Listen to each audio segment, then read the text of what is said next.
In the rural state of Tlaxcala, that is located in Mexico, there is the belief in individuals who are witches that practice a dark form of witchcraft that involves the practice of sucking blood from infants, as well as the more rare but similar attacks on children and adults. This phenomenon has been described as bloodsucking witchcraft. Male witches are known in Spanish as brujos, and female ones as brujas. In the language of the Nahuatl, they are known as the Tlahuelpuchi. The Tlahuelpuchi are individuals endowed with supernatural powers to transform themselves into a variety of animals, to suck the blood of infants, and to attack children and adults. The Tlahuelpuchis can transform themselves into dogs, cats, buzzards, crows, fleas, and other small animals and insects. The Tlahuelpuchis prefer to transform themselves into a fowl, with the turkey being the most common form that they like to take on. These magical abilities are believed to be inherited from birth by their parents, and so it is passed down from each generation to the next. These witches are also believed to be inherently evil, and to have a desire to harm others. Many of these witches, or Tlahuelpuchis as they're known as, are male, but the majority of them are female, who are believed to be more powerful, evil, and bloodthirsty than compared to their male counterparts. They even have complete domination over and make decisions for the male witches. The female Tlahuelpuchis even have the ability to shapeshift into different forms more often than their male counterparts can do. However, the Tlahuelpuchis cannot transform into animals and vice versa in the presence of ordinary men. To be able to achieve a transformation in the presence of other people, the Tlahuelpuchis would either hypnotize them to not notice it and fall asleep, or getting beyond their range of vision in order to effect a metamorphosis. However, the hypnosis does not work well in the presence of more than one man or woman in a fully awake state. Once a month, these witches must undergo rites in order to effect the human into animal transformation. After midnight on the last Saturday of every month, they will retire to their kitchen, which in the house has to be in a separate room, or a well-enclosed hut. She or he will then light a fire made of capulin wood, copal, century plant roots, and dry leaves. Each of these ingredients is believed to have supernatural powers. Once the fire is crackling, the witch will be chanting magical formulas and incantations, walking over the fire 3 times in the north-south and east-west directions. The Tlahuelpuchi will then sit on the fire facing north, while their lower legs and feet will separate from their bodies. At this point, the Tlahuelpuchi will transform herself, or in some cases himself, into that of an animal, while they arrange their separated lower legs and feet in the form of a cross, with the feet pointing to the east and west. Upon leaving the house, the Tlahuelpuchi will go out into the night. If they travel far, they transform into a crow or buzzard. If close by, then they transform into and walk as a dog, cat, or coyote.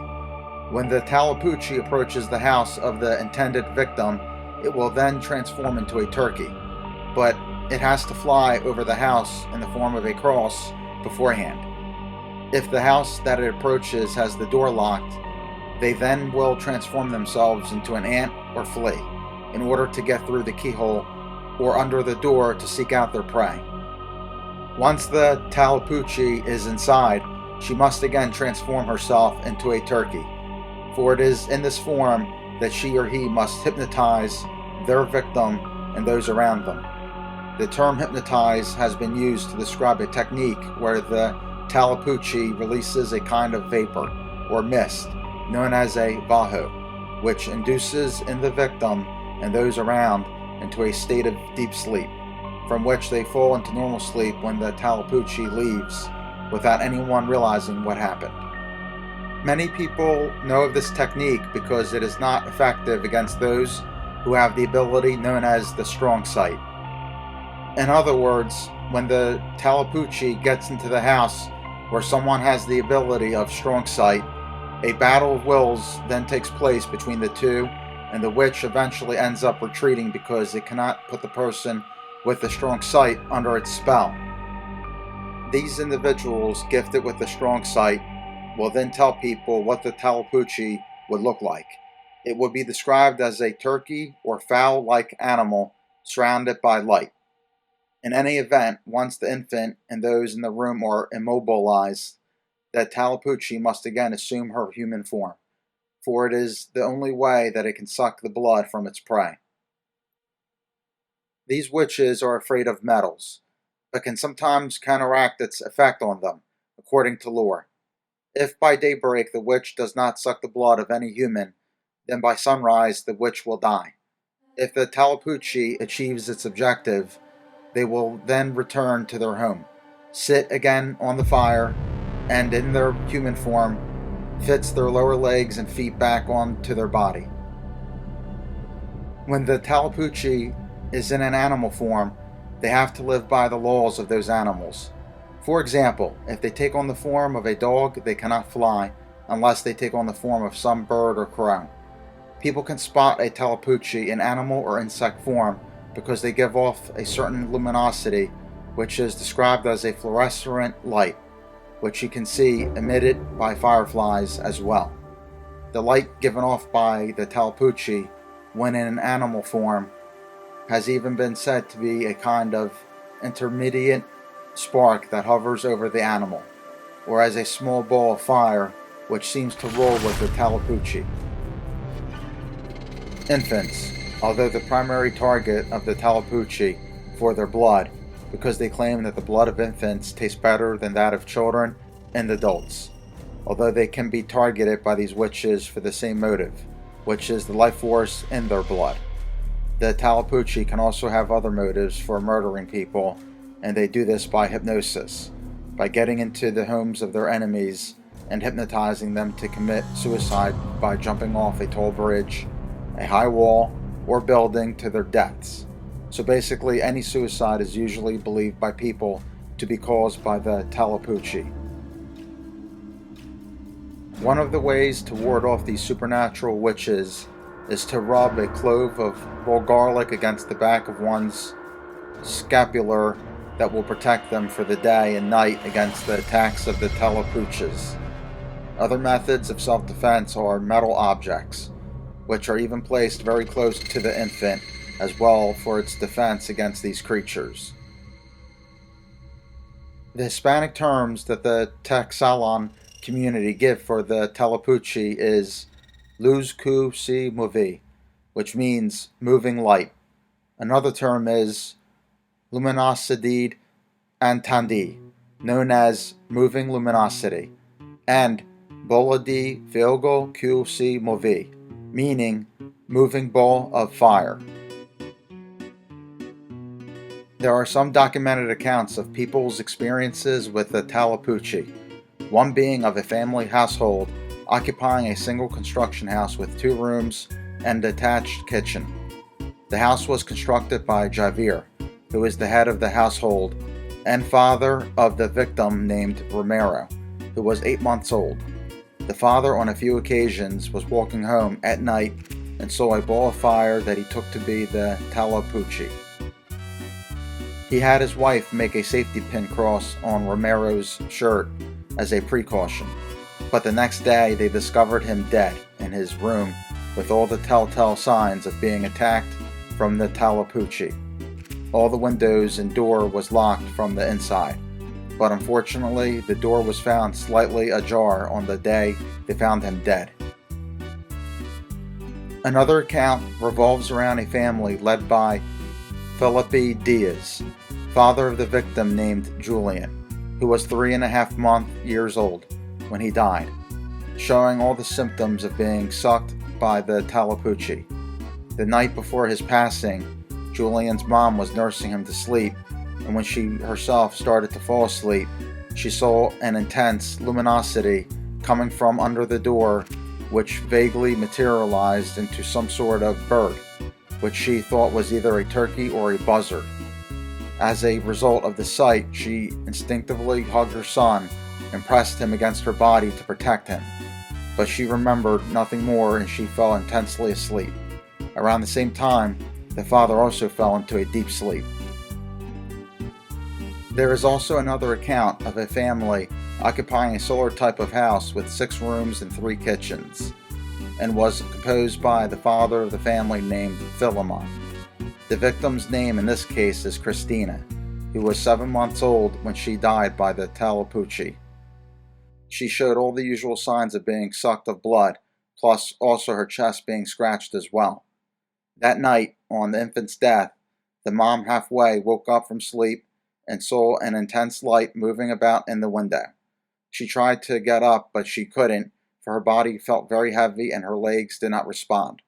Sometime later, still half asleep, she experienced something like fog filling the room and remembered fuzzily a blue and red chicken-like bird materialize out of the mist. Then she fell into a deep sleep. The father that very night got up to relieve himself in the back of the courtyard and saw a bright light hovering near the wall of the solar-type home. He immediately thought of the talapucci and quickly got into his room, secured the door, and woke up his wife. To sum up the experiences that people have with the talapucci, the most common theme and experiences with this entity is documented when the parents of the victim would see the talapucci moving from their window just to crawl under their door or through the keyhole in the form of an insect, and then luminously transforming into the form of a turkey once inside their room. Now let's talk about the origins of the talapucci and why people had experiences with them. The beliefs of the practices and elements of the talapucci appear to be of European origin. For example, the talapucci's limited convectiles, the deterrent effect of odoriferous substances, the insatiable compulsion of the talapucci to suck the blood of human beings at least once a month, and so on, are definitely of European origin. When the Spanish came, they incorporated these beliefs into the different types of witches believed in by the Tlaxcalan people of modern Mexico and called them the talapuccis. For example, the witch known as the Momozocoqui was said to separate their lower limbs as a rite of intensification, and another witch known as the talapucci would give off a luminosity when they take on animal form. When the Spanish came, they took the abilities and attributes of these witches and incorporated them into the European witches, and as a result came up with a new being known as the talapucci. Serial killers and/or serial killers that dabble in black magic for evil could even help explain the concept of this supernatural being.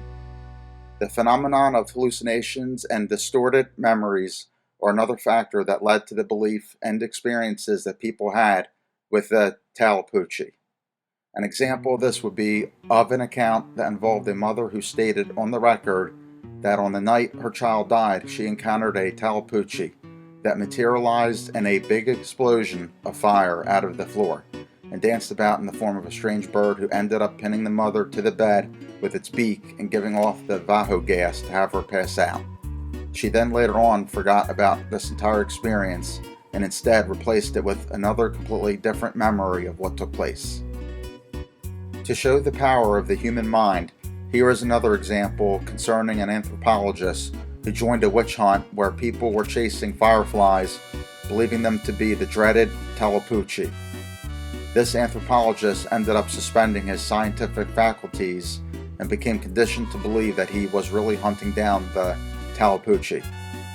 It was as if he underwent some sort of temporary, non-violent form of brainwashing. As I mentioned before, when people would sometimes see this creature, they would say that it was hunting around as a glowing entity or as a ball of light. There is a phenomenon known as ball lightning that sometimes takes place when there is thunderstorms. Some scientists claim through experimentation that ball lightning is a hallucination when people's brains are under strong magnetic fields. However, some laboratories have artificially created ball lightning so it would back up accounts of people reporting them.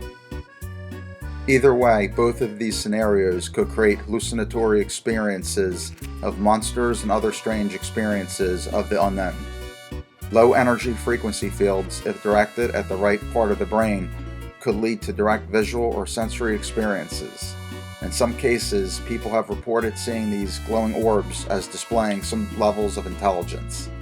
Light has been known to be carriers of information, so it's not much of a stretch to suggest the hypothesis that they could be carriers of intelligence as well. These floating orbs of light have even been cited and documented as being linked with haunted houses and battlefields, to demons, UFOs, and ETs, angels, and other paranormal phenomenon reported throughout history.